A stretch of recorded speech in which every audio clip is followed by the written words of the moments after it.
గుర్తించగలగాలి అంటే మనం ఏమై ఉండాలి చెప్పండి? అధైర్యపడము, భయపడము, కృంగిపోము. యోబు ఎక్కడైనా కృంగిపోయాడా, భయపడ్డాడా, వెనకడిగేశాడా, దేవుని సనిగాడా?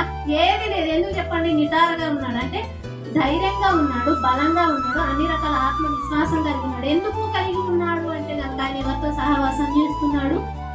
దేవునితో సహవాసం చేస్తున్నాడు. దేవునితో సహవాసం చేస్తున్నాడు కనుకనే తనకు ఎదురైనటువంటి అనేకమైనటువంటి భయంకరమైన పరిస్థితులు అవి ఒక రోజు కూడా మనం భరించలేము.